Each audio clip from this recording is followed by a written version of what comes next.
Bonjour à toutes et à tous. Nous sommes aujourd'hui réunis dans l'entreprise Dielen pour le dernier volet, la présentation du dernier volet de notre projet.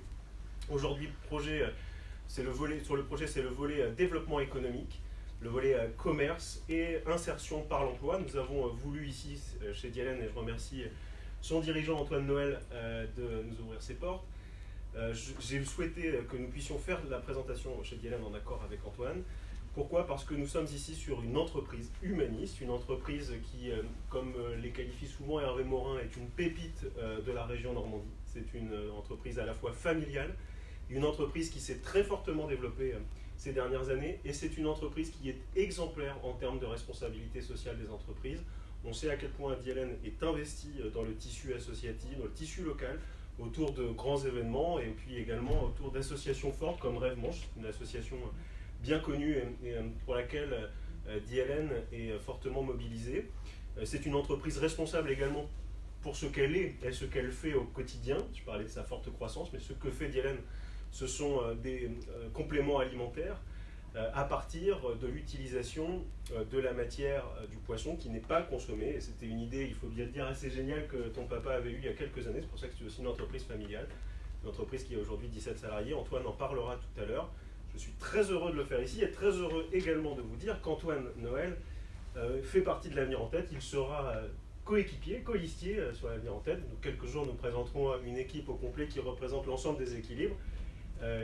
Chaque jour, je fais en sorte que les équilibres soient respectés à la fois entre les communes déléguées, entre les professions. Antoine, c'est un peu le trait d'union de ce point, presque quelque part, le développement économique, l'humanisme, l'insertion par l'emploi. Et les propositions que nous allons faire se font ici avec un écho particulier.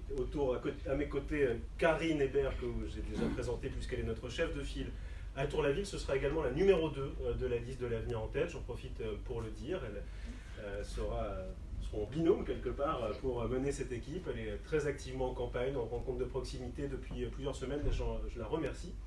À mes côtés également Michel Barbier, qui sera également sur la liste de l'Avenir en tête. Il est artisan coiffeur, donc commerçant depuis longtemps à Cherbourg, dans le Cherbourg Centre plus précisément. Il présente Camille et Marguerite, qui est infirmière de profession, mais qui a monté une entreprise qui s'appelle O2, qui est une entreprise d'aide à la personne avec maintenant plus de 25 salariés et qui fera également partie de la liste et qui avait été primée d'ailleurs il y a 2 ans maintenant dans un concours qui s'appelle Toutes pour elle. Sophie Herry, visage de fidélité de mes côtés depuis longtemps, bien connue dans le milieu de l'insertion. Alors, on parlera tout à l'heure, elle était directrice du CIDFF précisément. Elle est aujourd'hui présidente d'Astre Environnement, conseillère municipale sortante, et elle connaît bien les sujets de l'insertion. Laurence Boëc, que j'ai eu l'occasion de présenter également, qui est investie dans la culture, mais qui parlera également d'insertion aujourd'hui par la culture pour faire revenir des personnes vers l'emploi. C'est aujourd'hui également un jour important pour l'Avenir en tête. Je vous ai dit qu'on faisait une campagne de fond, rien que de fond, en dehors de toute polémique qui n'intéresse absolument personne. La campagne municipale est faite pour avoir un beau débat démocratique, un débat de fond. Et ce débat de fond, nous le portons aujourd'hui depuis le 15 novembre avec un grand nombre de volets qui ont été présentés. Et aujourd'hui, nous finalisons ce projet avec un document de 24 pages qui sera diffusé dans toute la ville à partir de demain et qui est en quelque sorte le pacte d'avenir dont j'avais parlé le 22 janvier dans cette réunion à la salle des fêtes où nous avions 700 personnes réunies pour dire leur envie d'alternance sereine et démocratique dans la ville. Alors pour parler du développement économique, je vais faire des propositions nouvelles. Le développement économique est une compétence de la région qu'elle partage avec les intercommunalités. La volonté politique, je l'ai dit, c'est un mot d'ordre également de cette campagne, ne peut pas tout, mais elle peut encore beaucoup. La région Normandie, pour preuve, quand en 2016, Hervé Morin a pris la responsabilité de la région, il a fortement relancé l'économie. Nous sommes en tête aujourd'hui d'un grand nombre de classements en ce qui concerne les défaillances d'entreprises, puisque nous sommes dans les plus faibles de France, en termes de défaillance, en termes de perspectives de création d'emplois, nous sommes sur le podium. Et nous avons aujourd'hui un contexte qui est extrêmement porteur grâce à cette volonté et la création d'une agence de développement pour la ville de Cherbourg en Cotentin. Pour le Cotentin, ce que nous souhaitons, c'est un développement économique qui soit un développement économique qui s'inspire de ce modèle qui fonctionne, je le dis. C'est la raison pour laquelle nous proposons, évidemment en associant toutes les formes d'entreprises, les très petites comme les grandes filières, une agence de développement et d'attractivité à l'échelle du Cotentin. Nous croyons beaucoup à cette agence de développement et d'attractivité. C'est une agence qui sera composée de chefs d'entreprise, comme l'est l'agence de développement normand. Elle sera chargée de faire la promotion du territoire, de renforcer son attractivité, de vendre le territoire quelque part, de faire en sorte que son image soit portée le plus haut possible et sur le plan national. Cette agence aura également, avec une petite équipe, le soin d'aller chercher des talents et des compétences, de faire en sorte que ces compétences, notamment en termes médicaux, en termes de médecins, je l'avais dit dans un point près sur la santé, puissent s'exprimer, que nous puissions aller dès la sortie des facultés, notamment étrangères, aller chercher ces talents qui font défaut aujourd'hui à notre territoire. Il s'agit également de développer de nouvelles filières, de structurer le développement, et pour parler du développement et d'attractivité, le mieux est de confier cette agence à des professionnels, en lien bien évidemment avec des élus, mais avec une impulsion politique forte et une équipe qui fera la promotion des savoir-faire de nos entreprises bien au-delà des frontières du Cotentin, comme cela se fait sur un grand nombre de territoires. Cette agence aura également pour vocation de poursuivre la dynamisation du port de Cherbourg, dans le cadre de port de Normandie. L'idée est évidemment, dans le cadre du contexte de Brexit, de capter plus de trafic transmanche, d'anticiper également de nouvelles entreprises de la filière des énergies marines, et de renforcer notre position de port d'accueil des croisiéristes. Il y a un vrai développement, il y a beaucoup à faire encore pour développer en termes touristiques l'attrait de la ville et de la développer aux croisiéristes. Nous ferons en sorte que nous puissions également devenir un pôle d'intelligence et de recherche sur la mer et les énergies marines. Cela signifie de structurer les startups, de faire en sorte que la recherche, qui est une compétence de l'agglomération, soit structurée pour que nous puissions nous affirmer sur les énergies marines, sur la mer. Bernard Covin utilise souvent cette formule, nous croyons vivre au bout du monde, alors que nous sommes en réalité au bord d'un monde. Nous voulons cultiver cette culture maritime et faire en sorte que nous soyons donc ce pôle d'intelligence. Aider et faire en sorte que les jeunes restent au pays, c'est développer un enseignement supérieur de qualité. Nous avons un schéma local de l'enseignement supérieur et de la recherche que nous avons voté à l'échelle du Cotentin. Nous voulons le poursuivre, nous voulons augmenter le nombre d'étudiants de 300, c'est un objectif raisonnable dans les prochaines années, notamment autour des formations qui recrutent, les formations d'hygiène, de sécurité et d'environnement. Il s'agit bien évidemment de développer la formation initiale comme la formation continue, notamment en lien avec le CNAM. Nous avons de grands projets que nous souhaitons poursuivre pour que notamment nous ayons un campus connecté, que nous puissions faire en sorte que l'offre de formation soit elle-même dynamisée, que nous sommes le 4e site universitaire de Normandie. Nous avons vocation encore à nous développer et j'en fais un axe fort de cette campagne. La formation, elle est essentielle. Et pour former, il faut également bien orienter les publics. Nous avions fait des propositions. On sait que c'est aujourd'hui une compétence de la région, que la région proposera aux intercommunalités de s'engager dans cette nouvelle compétence. Je souhaite que l'agglomération du Cotentin, que le Cotentin, puisse faire partie des territoires les plus innovants possibles pour que nous ayons une politique d'orientation, parce que ça touche les familles, ça touche les jeunes, une politique d'orientation qui permettent de répondre à la fois aux besoins des entreprises, donc de satisfaire à l'insertion professionnelle, mais également à l'épanouissement personnel des jeunes, des demandeurs d'emploi, de faire en sorte que chacun puisse trouver sa place, son chemin professionnel, à partir d'une offre de formation de qualité, d'une orientation immersive, que nous multiplions les liens entre les entreprises et le monde de l'éducation. C'est essentiel pour nous.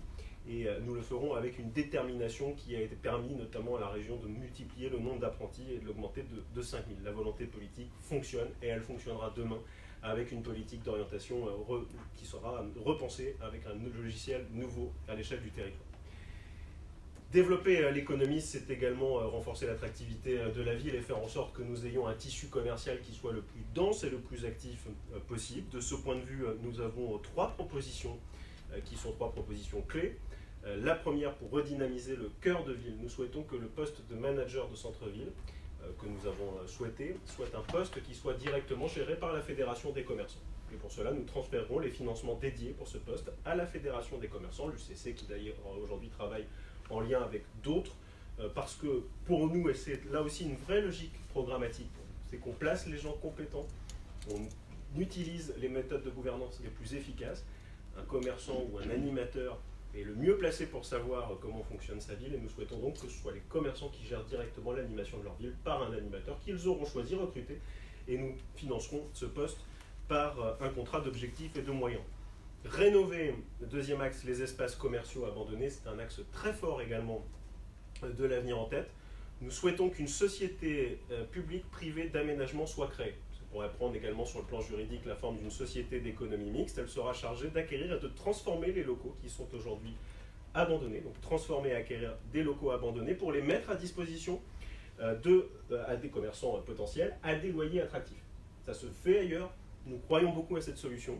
La ville a la possibilité, via cette société d'économie mixte ou via cette foncière, d'aller acquérir des locaux et de les fournir à des loyers attractifs contre évidemment le choix d'enseignes qui font défaut. Il ne s'agit pas de multiplier les commerces qui seraient sur le même créneau, mais bien d'offrir aux Cherbourgeois, l'ensemble des habitants de Cherbourg en Cotentin, l'ensemble des enseignes qu'ils peuvent souhaiter dans la 4e ville de Normandie. Enfin, nous proposerons et nous veillerons à l'équilibre des zones commerciales existantes en accompagnant la modernisation des locaux. Il y a des aides qui existent aujourd'hui, nous souhaitons les multiplier, nous souhaitons augmenter ces aides, notamment autour d'un nouveau dispositif d'accompagnement pour la mise en accessibilité. Nous savons à quel point c'est important et que ça peut être coûteux pour le commerçant, dissuasif même. Donc l'aide à la mise en accessibilité, c'est une priorité. On sait aujourd'hui que 90% des établissements recevant du public dans le parc public, dans les 400, ne sont pas accessibles. Il faut être exemplaire pour la ville. J'ai fait des propositions déjà. Nous souhaitons aider les commerçants à l'être pour leur mise en accessibilité. Enfin, pour le commerce, nous avons dit à plusieurs reprises au conseil municipal, nous le disons, c'est la zone bleue que nous souhaitons pour le centre-ville, pour dynamiser ce centre.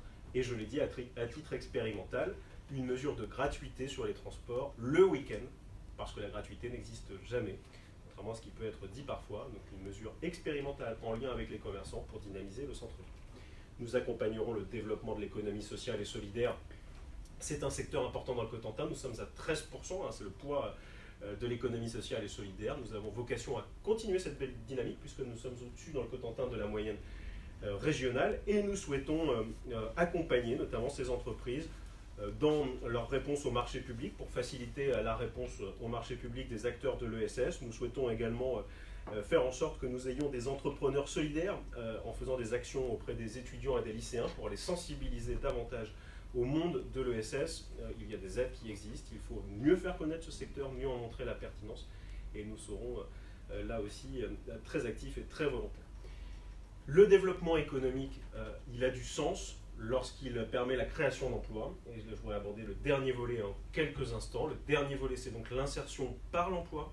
Nous croyons profondément que c'est le retour à l'emploi qui est facteur d'insertion, qui est facteur de dignité et d'épanouissement personnel. C'est une ligne très forte pour nous. Pour accompagner vers le retour à l'emploi, il faut multiplier des moyens d'action. Je vous laisserai tout à l'heure compléter Sophie et Laurent sur ce point. Ce que nous souhaitons, par exemple, j'ai pu rencontrer à de nombreuses reprises des stagiaires dans les Greta, dans des centres de formation, pour des publics qui sont éloignés de l'emploi. C'est parfois le parcours du pont battant. C'est un chemin difficile de retourner en formation pour accéder à des emplois. Parfois, c'est un travail de reconstruction de plusieurs années. Il y a des barrages qui existent, qui sont des barrages, par exemple, qui sont financiers, clairement. D'ailleurs, une parenthèse, mais la région, nous sommes en train, après avoir fortement augmenté l'indemnisation des stagiaires de la formation, je le rappelle, et les frais de mobilité, nous sommes en train de réfléchir à un dispositif pour les parents isolés pour augmenter leurs frais de formation pour eux, parce que nous croyons beaucoup au déclic, et nous savons notamment pour la garde d'enfants à quel point c'est important. Donc nous réfléchissons à cela actuellement, et pour le projet de Cherbourg en Cotentin, nous nommerons un élu délégué à la parentalité. Favoriser le retour à l'emploi, c'est accompagner à des solutions pour la garde d'enfants, et ce sont des solutions transversales que nous proposerons. Cela signifie de créer également 3 maisons d'assistantes maternelles dans la ville, avec des horaires qui soient adaptés dans les horaires d'ouverture pour les parents qui ont des horaires décalés. J'insiste sur ce point. Il faut permettre, notamment grâce aux ateliers que j'avais proposés, les ateliers découvertes dans les écoles, à ce que l'on puisse laisser ses enfants dès 7 h le matin jusqu'à 19 h le soir avec des activités adaptées au rythme de l'enfant et aux contraintes des parents, et que pour cela, nous aurons une volonté politique très forte. Le retour à l'emploi, c'est donc faciliter la vie, et notamment les solutions de garde d'enfants. C'est également une mesure forte auquel nous croyons beaucoup, favoriser l'entraide entre les habitants. Favoriser l'entraide entre les habitants, c'est quoi? C'est de la création d'une plateforme d'échange que nous voulons faire à 2 services entre particuliers, qui sera une plateforme créée et animée par la ville. Pour être très concret, je vous donne un exemple. Ça peut être une femme seule qui a 40 ans et qui a 2 enfants à charge, pour qu'elle puisse le soir avoir une solution de garde d'enfants pas chère, efficace, elle peut recourir à cette plateforme parce qu'on peut avoir en échange des gens qui proposent une offre de service et qui peut être aussi un échange de services entre menus travaux, garde d'enfants. Cette plateforme d'entraide, elle est là aussi pour créer du lien dans la ville. Moi, je l'avais dit le 22 janvier, je crois qu'un maire, c'est celui qui doit pouvoir régler un problème dans les 5 minutes, comme celui qui peut avoir une vision à 5 ans. Je crois beaucoup à cela. Et pour cela, ça suppose d'avoir une vision de développement économique, mais ça suppose aussi d'être protecteur, préparer l'avenir, mais également protéger nos concitoyens et offrir des solutions au quotidien pour faciliter leur quotidien, pour favoriser le mieux vivre ensemble. Voilà moi ce que je voulais présenter aujourd'hui, et mes collègues et futurs colistiers et coéquipiers vont compléter très rapidement en présentant leur parcours et complétant ce que j'aurais pu oublier, mais vous l'avez compris, on développe le territoire et on facilite l'insertion par l'emploi en aidant au retour à l'emploi. Antoine, je te laisse la parole. Merci encore de nous accueillir. Mais merci David d'avoir choisi le site de Dielen ici à Tour-la-Ville pour présenter ton programme économique. Et on a bien compris qu'il était particulièrement intéressant et innovant pour l'avenir de Cherbourg et des Cherbourgeois. Donc je suis particulièrement fier aussi d'intégrer l'équipe de l'avenir en tête, parce que l'avenir c'est un beau mot, mais avec le programme que tu nous présentes là, je pense qu'on peut vraiment être fier de l'avenir que Cherbourg peut avoir dans les prochaines années. Donc Dielen, c'est une entreprise aussi d'avenir puisqu'elle a 40 ans, vous la connaissez certainement, elle a été créée par mon père, on est spécialiste de compléments alimentaires naturels vendus en pharmacie. C'est des compléments qui ont été issus de la recherche de Dielen, donc ici en Normandie, qui sont produits en Bretagne et en Normandie et qui sont commercialisés en France et à l'étranger. Donc Dielen connaît une très forte croissance grâce bien sûr à une équipe qui aime son travail, et le bien-être au travail c'est aussi une priorité, et je pense qu'en effet, comme tu le disais, pour être performant au travail, il ne sert à rien de mettre la pression à son équipe, mais plutôt de privilégier le bien-être, et c'est quand on est dans un environnement positif et heureux de travailler que l'on est performant, et ça a toujours été la stratégie initiale aussi de mon père, et aujourd'hui c'est la mienne évidemment. Donc Dielen est particulièrement fier d'accompagner sa croissance et son développement, puisqu'en l'espace de 4-5 ans, nous sommes passés d'une équipe de 5 salariés à aujourd'hui presque une vingtaine, et on a une volonté aussi de nous développer encore. Donc un grand merci en effet David pour être venu ici, et c'est avec beaucoup d'engagement que j'essaierai de t'accompagner, parce que je pense que David, sans faire de politique politicienne, c'est pas du tout mon intention ici. Je pense qu'aujourd'hui, David est le meilleur des candidats pour donner un vrai renouveau à Cherbourg. Cherbourg doit devenir une des capitales normandes, elle a les moyens, elle a tout ce qu'il faut pour l'être. Maintenant, elle a besoin d'une ambition, et je pense que c'est pour ça que je me suis associé à toi, David. Je pense que tu as vraiment une ambition et un vrai renouveau qui peut apporter aux Cherbourgeois vraiment un développement économique et humaniste, puisque c'est important de conjuguer les deux. Donc tu auras tout mon appui pendant cette campagne et pour la suite évidemment. Merci beaucoup Antoine.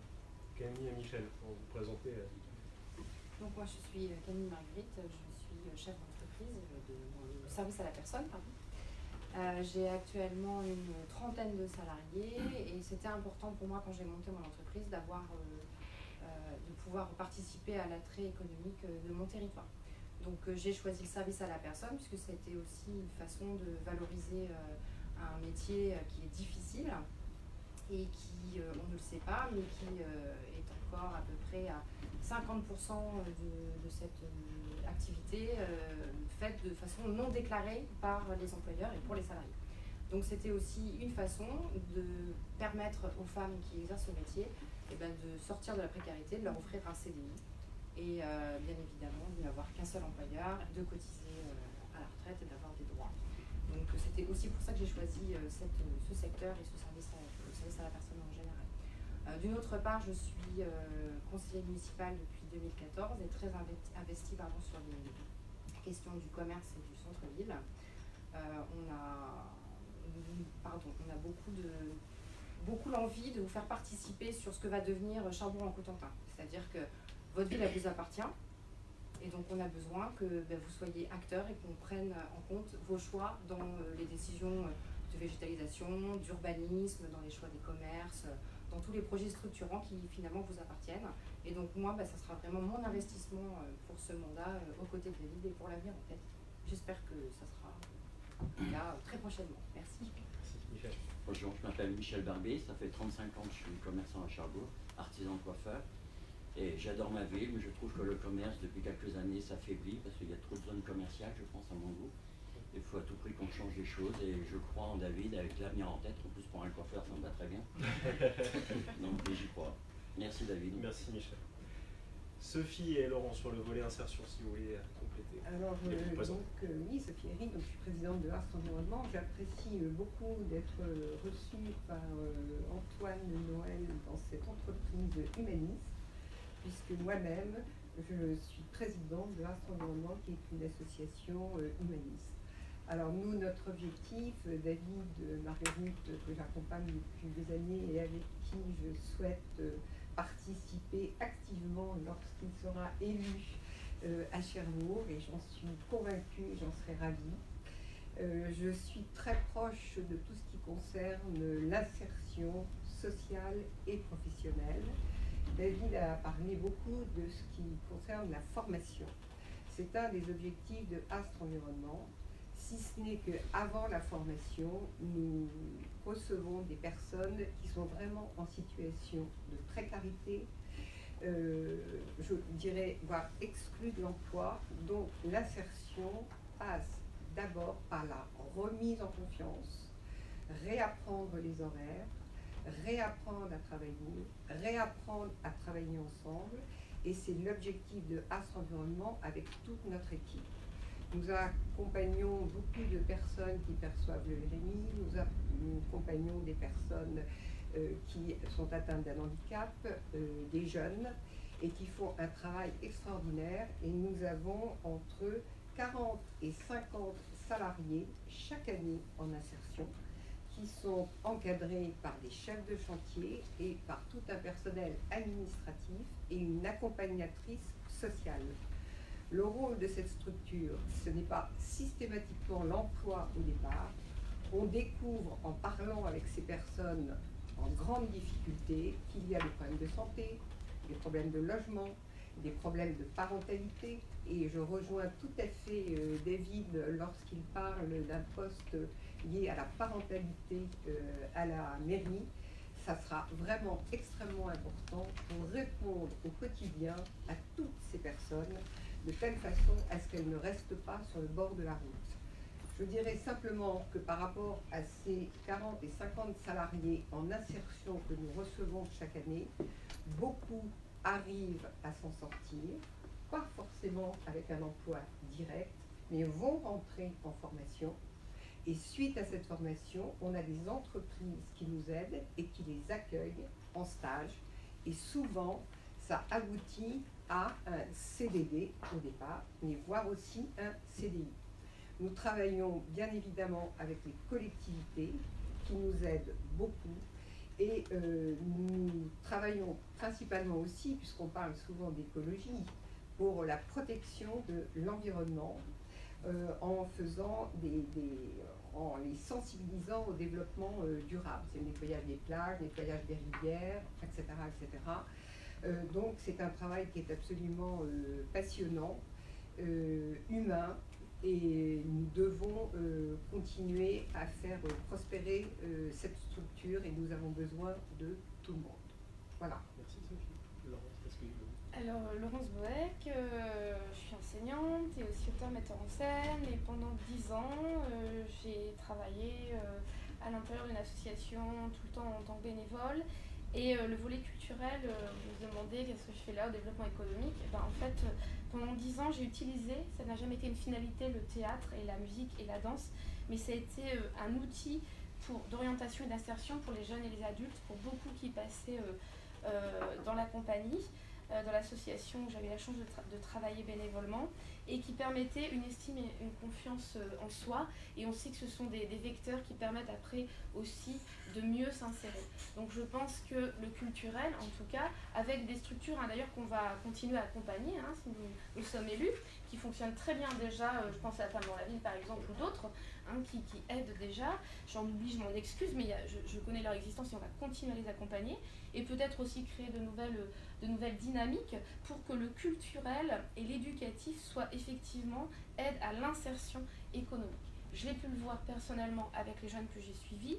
J'en ai une qui vient de rentrer à Caen dans une école de management et de com et qui a passé 7 ans chez moi et qui venait d'un milieu extrêmement défavorisé. Je suis très très fière, et d'autres jeunes, beaucoup d'adultes aussi qu'on a aidés qui passaient 1 mois ou 6 mois. Donc je pense beaucoup que le culturel doit travailler l'éducatif aussi main dans la main avec l'insertion économique, avec toute l'équipe qu'on va former, qui va pas être chacun dans son coin, mais tous ensemble pour donner une vraie dynamique, une attractivité bien sûr, et aider à ce qui me touche particulièrement, l'aide aux parents isolés, aux enfants, aux milieux où parfois c'est difficile de s'orienter, et la culture et l'école sont là pour aider parallèlement et ensemble avec le développement économique. Merci beaucoup Laurence et merci à tous. Parce que la conclusion très brièvement, c'est de dire qu'on le sent bien aujourd'hui, c'est qu'il y a beaucoup de transversalité dans ce qu'on a pu dire depuis le 15 novembre. Tout fait sens en quelque sorte aujourd'hui avec ce dernier volet de présentation, et qu'enfin on le voit bien dans la diversité qui s'incarne autour de moi et puis autour de l'équipe qui se constitue depuis le début. C'est que ce que nous préparons, ce que nous voulons, c'est une alternance apaisée, je le répète. C'est de parler du fond, parce que c'est ça une campagne municipale, une campagne de façon générale, c'est de parler du fond pour pouvoir débattre et qu'au bout du compte on ait un beau débat. Et je crois qu'au-delà des différences politiques, c'est ce que nous portons pour notre ville. Et je suis fier de cette belle dynamique que nous avons aujourd'hui et de la construction de cette équipe qui est à la fois rassemblée et très large dans ses équilibres. Merci beaucoup.